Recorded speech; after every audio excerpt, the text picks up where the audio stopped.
Bienvenue dans cette nouvelle vidéo où je vous propose un exercice sur tableau d'avancement. L'énoncé de l'exercice. On fait réagir 1 g de diazote de formule N2 et 3 g d'hydrogène de formule H2 pour synthétiser, c'est-à-dire pour former de l'ammoniac de formule NH3. La première question, déterminer la quantité de matière initiale de chaque réactif. La deuxième question, l'équation de synthèse, c'est-à-dire de formation de l'ammoniac est N2 plus 3H2 qui va donner 2NH3. Vous remarquez que cette équation est équilibrée. Les coefficients stoichiométriques sont 1, 3 et 2. Je vais vérifier. Le nombre d'atomes d'azote dans les réactifs, c'est 2. Le nombre d'atomes d'azote dans les produits, c'est 2. Le nombre d'atomes d'hydrogène dans les réactifs, 3 fois 2, c'est 6. De même, dans les produits, 2 fois 3, c'est 6. La question, faire un tableau d'avancement, déterminer la quantité de matière, puis la masse de l'ammoniac formé à l'état final. La troisième question, déterminer le nom et la masse du réactif en excès à l'état final. Les données, la masse molaire atomique de l'hydrogène, c'est 1 g par mol. La masse molaire atomique de l'azote, c'est 14 g par mol.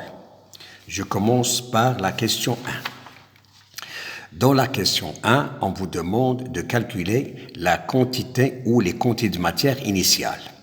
Pour les calculer, on va utiliser la relation N est égal petit m sur grand M. N, c'est la quantité de matière en mol, M, c'est la masse de l'échantillon en grammes, grand M, c'est la masse molaire en grammes par mol. Je commence par le réactif N2. La quantité de matière N initiale de N2, c'est la masse de N2 sur grand M de N2. La masse, c'était 1 g d'après l'énoncé de l'exercice.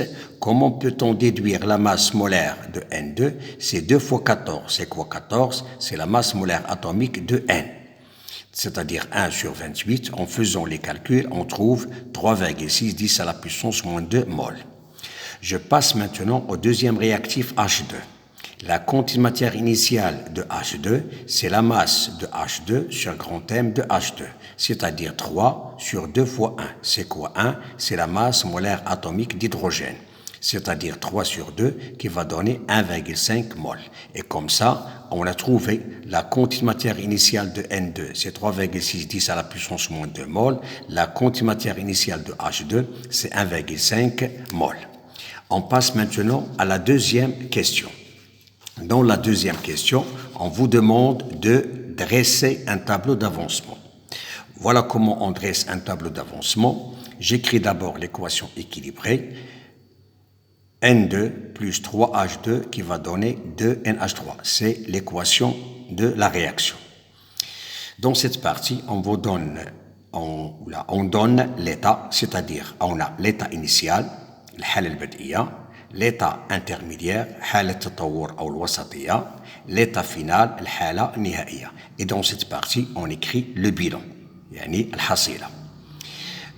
Dans cette partie, on écrit l'avancement et les quantités de matière en mol. L'avancement, initialement, il n'y a pas de réaction, c'est-à-dire 0 mol.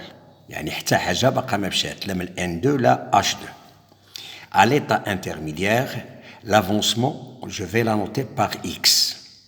Et l'état final, X, l'avancement, je vais la remplacer par X max. C'est-à-dire, au cours du temps, l'avancement qui était nul va augmenter jusqu'à ce qu'elle atteint la valeur maximale que je vais noter par X max. Maintenant, je passe aux quantités de matière. Initialement, la quantité de matière de N2 est déjà calculée. N2, c'était 3,6 10 à la puissance moins 2. Et pour H2, c'est 1,5. Donc, je vais écrire 3,6 10 à la puissance moins 2 mol de N2, 1,5 mol de H2 et 0 mol pour NH3. C'est-à-dire qu'il n'y a pas de formation de NH3. On est à l'état initial. À l'état intermédiaire, qu'arrive-t-il à la quantité de matière des réactifs? La quantité de matière va diminuer et on aura formation du produit. Puisque le coefficient c'est 1, donc à l'état intermédiaire, on aura 3,5 fois 10 à la puissance moins 2 moins x, c'est-à-dire N2 va diminuer de x mol.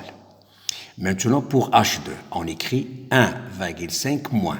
Puisque le coefficient c'est 3, elle va diminuer de 3x. Maintenant, pour NH3, puisque le coefficient c'est 2, on aura formation 2x mol de NH3. Je passe maintenant à l'état final. À l'état final, qu'est-ce que je vais faire? Je vais remplacer x par x max et on aura 3,6, 10 à la puissance moins 2 moins x max, 1,5 moins 3x max et la formation de x max.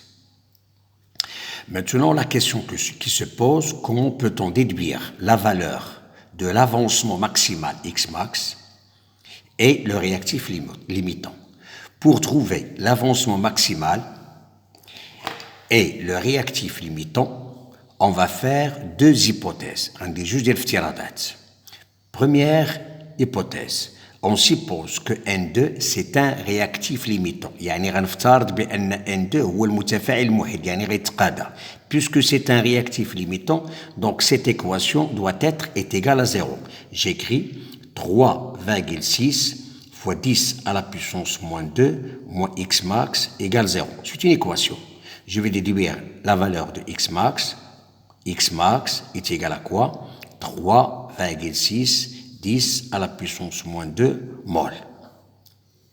Je passe maintenant, voilà la première valeur de l'avancement maximal. Je passe maintenant à deuxième hypothèse, c'est-à-dire on suppose que H2 est un réactif limitant. Maintenant, c'est cette équation qui est nulle. J'écris 1,5 moins 3 x max égale 0, c'est-à-dire x max est égal à 1,5 divisé par 3. Qu'est-ce qu'il va donner?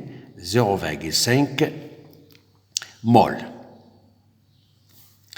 Voilà la deuxième valeur de l'avancement maximal. Comment peut-on choisir l'avancement maximal? La règle dit que la valeur la plus petite représente la valeur de l'avancement maximal. C'est-à-dire, on garde la plus petite valeur de x max. Dans notre cas, la plus petite valeur, c'est 3,6 10 moins 2. Donc, 3,6 10 à la puissance moins 2 mol. Et comme ça, on a déduit la valeur de l'avancement maximal. Maintenant, quel est le réactif limitant? C'est-à-dire le réactif qui va disparaître à la fin de la réaction. Puisqu'on a choisi celle-là, donc c'est la première hypothèse, c'est-à-dire le réactif limitant, c'est N2. Et je vais maintenant compléter le tableau, puisque c'est un réactif limitant. Lorsque je remplace x max par 3,6 10 à la puissance moins 2, qu'est-ce qu'il va donner? Elle va donner 0. Donc, pour N2, pour l'autre, qu'est-ce qu'il me reste? Pour l'autre, il me reste, je crois, si on fait des calculs, c'est 1,4. Et dans la deuxième, 2 fois 3,6 10 moins 2, qu'est-ce qu'il va donner? 7,2 10 à la puissance moins 2. Et je note que l'avancement maximal qu'on a choisi, c'est 3,6 10 à la puissance moins 2. C'est-à-dire, à la fin de la réaction, il y a disparition totale de N2, c'est pour cela qu'on dit que c'est un réactif limitant. Il reste 1,4 mol de H2, donc c'est le réactif en excès, et on a formation de 7,2 10 à la puissance moins 2 mol de NH3. Donc on dit que N2 c'est le réactif limitant, le réactif en excès c'est H2, car il reste 1,4 mol à la fin de la réaction. يعني كيشيط لنا 1,4. L'énoncé de l'exercice, je vous regarde l'énoncé de l'exercice. On vous a demandé de calculer, puis la masse de l'ammoniac formé.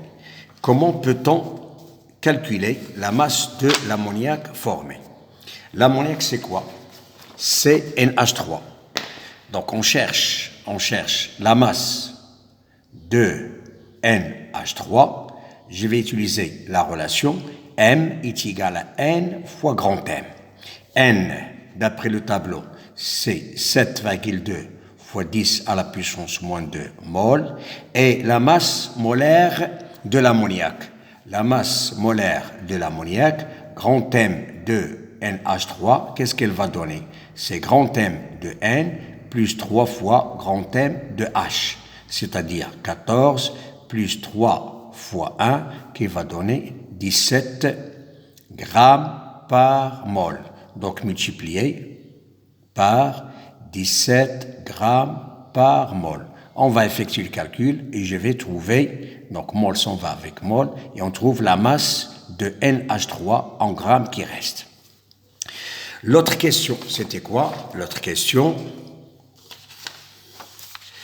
est déterminer le nom. On a déjà donné le nom du réactif en excès, mais la masse du réactif. Donc, je reviens au tableau d'avant.